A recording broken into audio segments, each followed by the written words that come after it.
اچھا ایک اصول یہ بھی یاد رکھو, بے ایمان کسے کہتے ہیں؟ ایک تو بیمانٹی کر رہے ہیں نا لڈو کھیلتے ہوئے, وہ ایک الگ چیز ہے, وہ بے ایمانی ہے جس کو ہم نے بچوں میں بیمانٹی بنا دیا تھا.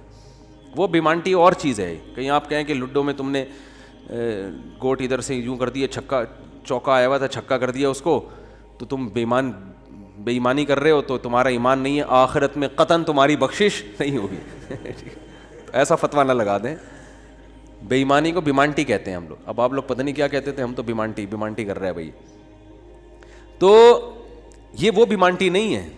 یہ جو جس بیمانٹی کی قرآن بات کر رہا ہے نا, یہ کیا مطلب؟ اللہ کے وجود کا انکار کیا جائے, یا اللہ کے ساتھ کسی کو شریک مانا جائے, یا اللہ کے کسی پیغمبر پر اعتراض کیا جائے, یا اللہ کا کوئی حکم جس کے بارے میں آپ کو 2 اور 2 4 کی طرح معلوم ہے کہ یہ واقعی اللہ کا حکم ہے, اس حکم پر اعتراض کیا جائے. کیونکہ یہ تمام چیزیں اصل میں اللہ کا انکار ہی اس سے لازم آ رہا ہے, انکار ہی لازم آ رہا ہے, گویا آپ اپنے آپ کو اللہ سے بڑا بنا رہے ہو. تو یہ ہے کفر. دوسری بات یہ کہ اسلام میں احکام کا مدار زبان پر رکھا ہے, زبان پر. آج لوگ چھوٹی چھوٹی باتوں پہ زبان سے کلمہ کفر نکال دیتے ہیں اور وہ سمجھتے ہیں کہ اس سے ہوگا کیا. ہمارے ہاں جو لبرل گھرانے میں پیدا ہونے والے بچے ہیں نا, ان کو ذرا سی ٹینشن ہو تو فوراً اللہ کو برا بلا معاذ اللہ کہنا شروع کر دیتے. میں ایسے اللہ کو مانتا ہی نہیں ہوں. ایک خاتون کے میاں نے کہیں دوسری شادی کی بات کی, ان کی وہ کہہ دی, میں اس خاتون نے فوراً کہہ دیا کہ میں ایسے اسلام کو ہی نہیں مانتی جو مرد کو اجازت دیتا ہے دوسری شادی. تو بھائی آپ کسی اور طرح سے لڑ لو اس سے, آپ اس کو نہیں کرنے دو, اس سے تھوڑی کفر ہے. تو عورت کی فطرت ہے, نہ کرنے دو اس کو. بولے بھائی مجھے بہت تکلیف ہوتی ہے, میں نہیں برداشت کر سکتی. وہ فرض تھوڑی ہے کرنا, اجازت دی ہے نا اسلام نے. گن پوائنٹ پہ تھوڑی کہا کہ لازمی کرو. وہ تو میں گن پوائنٹ لے کے بیٹھا ہوں, بندوقیں یہاں پہ ٹھا کرو, ٹھیک ہے نا, وہ تو میرا ہیڈیک ہے نا, وہ اسلام کا تھوڑی ہے. تو بھائی یہ کہہ لو کہ نہیں کرو, مجھے تکلیف ہوتی ہے, جھوٹی موٹی کی بے ہوش ہو جاؤ, جھوٹی موٹی کی خودکشی کی دھمکیاں دے دو, ہاتھ پاؤں یوں کر لو اپنے تھوڑے سے, یوں عجیب سے کر لو. یہ ہوتا ہے سارے, یہ سب چل رہا ہوتا ہے مارکیٹ میں. کچھ بھی کر لو, اس سے آپ کافر نہیں ہوگی, کیونکہ عورت کو سوگن کی تکلیف ہونا نیچرل ہے. وہ نہیں چاہتی میرا میاں کسی اور کا ہو جائے. پھر اس میں خطرات بھی ہوتے ہیں, پتہ نہیں برابری کرے گا نہیں کرے گا. تو یہ رائٹ ہے. عورت, صحابیات کو بھی تکلیف ہوتی تھی. حضرت ابراہیم علیہ السلام نے جب دوسری شادی کی ہے تو آپ کی زوجہ کو, پہلی زوجہ کتنی نیک تھی, مگر ان کو بھی تکلیف ہوئی تھی. تو یہ تو نیچرل ہے. لیکن آپ اللہ پر آ جاؤ, اگر اللہ پہ اعتراضات شروع کر دو, اسلام پہ اعتراضات شروع کر دو, تو بھائی یہ اللہ سے آگے نکلنے کی کوشش ہو رہی ہے. پھر یہ کیا ہو رہا ہے, پھر اللہ نہیں بخش. دوسری تیسری شادی تو بہت دوسرا مسئلہ ہے. اللہ کہے گا تم نے مجھ پہ کیسے انگلی اٹھا دی ہے, مجھے کیسے غلط کہہ دیا. اور یہ آج کل بہت ہو رہا ہے, بات بات پہ کفر زبان سے نکال دیتے ہیں, غموں میں حوصلے چھوڑ دیتے ہیں. لوگ آ کے ملتے ہیں, یہ میرے ساتھ ٹینشن, یہ میرے ساتھ مسئلہ, یہ میرے ساتھ مسئلہ, پتہ نہیں اللہ کہاں ہے. ایک آدمی کے بچے کا انتقال ہوا, کہہ رہے یار اللہ کو میرا ہی بچہ مارنا تھا. بھائی تم کس کے مقابلے میں آ کے کھڑے ہو رہے ہو؟ خدا سے مقابلہ کر رہے ہو تم. تو یاد رکھو اللہ کی جو صفت ہے نا وہ ہے کبریائی, استغنا.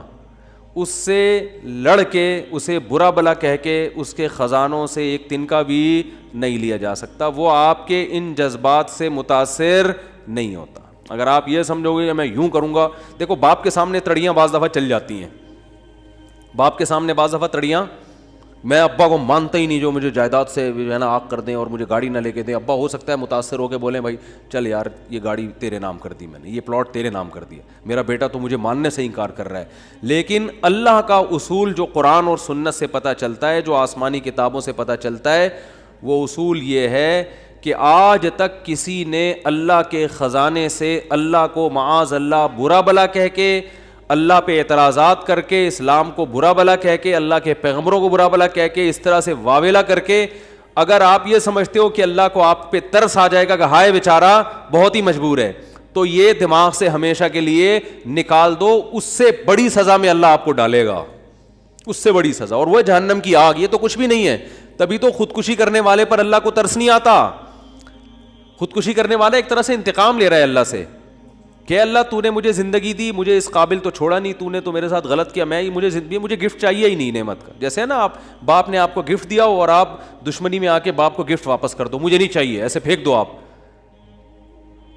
تو ہو سکتا ہے باپ کا یہ اصول ہو, وہ پھر بھی وہ کہے نہیں نہیں میرا بیٹا ایسا نہیں, لیکن اللہ کا اصول نہیں ہے, اللہ کا یہ اصول نہیں. اللہ کہے گا بھائی تو کیا سمجھتا ہے, میں تجھے اور آگ میں ڈالوں گا. تو دنیا کی ٹینشنوں سے تو چاہتا تھا یہ ناکام عشق ہو گیا, عشق ناکام ہو گیا, اور یہ ہو گیا تیرے ساتھ, اور یہ ہو گیا, اور تو جاب لیس ہو گیا, اور گھر سے مہنگائی اور غربت کے تانے پڑ رہے ہیں تیرے کو, اور بے روزگاری کے تانے مل رہے ہیں, اور معاشرے میں تیری عزت نہیں ہو رہی, اور اب آ کے تو کیا کر رہا ہے, خودکشی کر رہا ہے. تو یہ سمجھ لے گا کہ میں تیرے پہ ترس کھا کے تجھے چھوڑ دوں گا. ایسا نہیں ہے.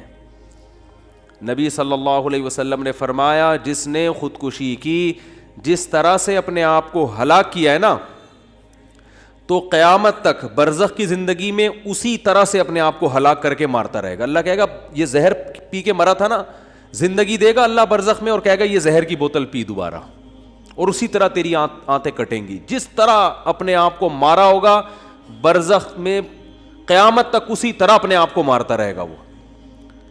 یہ بہت بڑی غلط فہمی ہے کہ ہم واویلا کر کے اللہ کو اپنی طرف متوجہ کر سکتے ہیں, ہم زبردستی کر کے اللہ کو اپنی طرف مائل کر سکتے ہیں.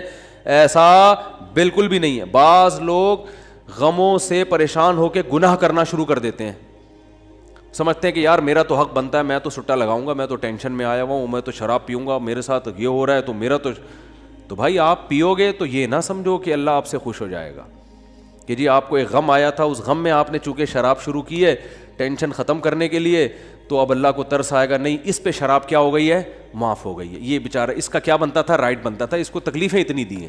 ایسا نہیں ہوگا بھائی, اس خوش فہمی میں مبتلا مت ہونا. یہ اصول ہے, اللہ کا قانون ہے, یہ قرآن سے پتہ چلتا ہے, حدیث سے پتہ چلتا ہے. اللہ کو جھکنے والا بندہ پسند ہے.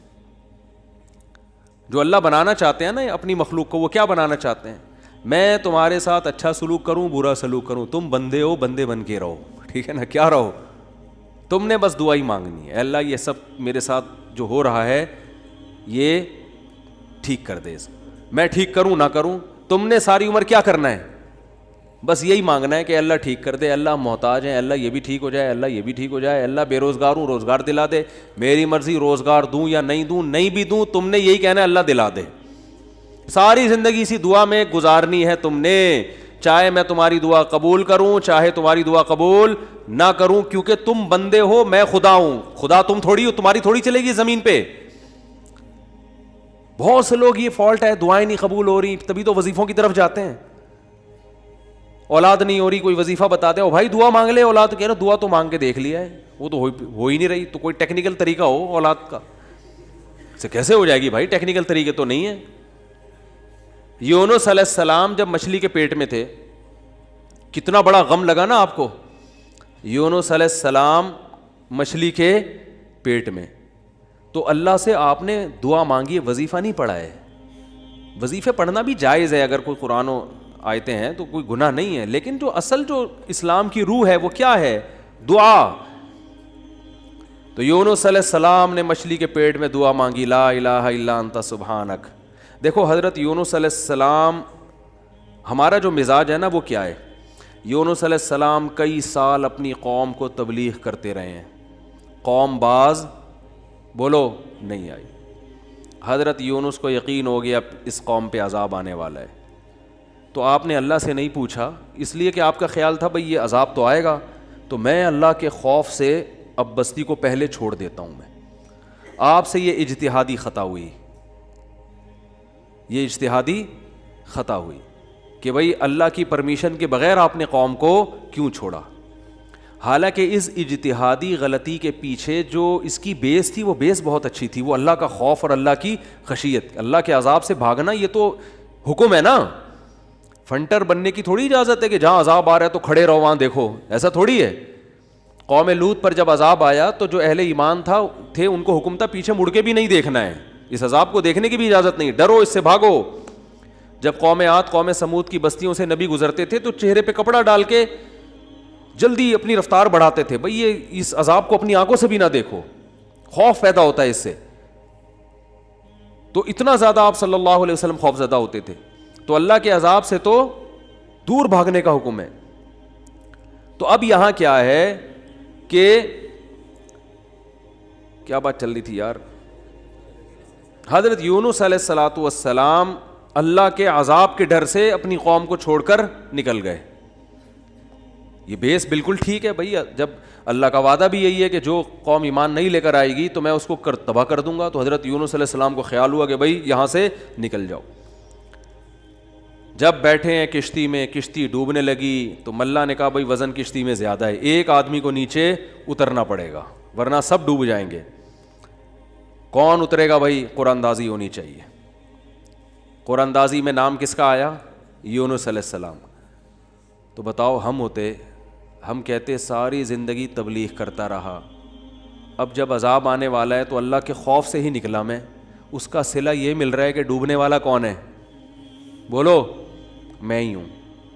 بھائی مجھے تو زیادہ پروٹوکول, اللہ تعالیٰ کو 6 کشتیاں میرے لیے پہلے سے سمندر میں رکھنی چاہیے تھی نا. کیا ہو گیا؟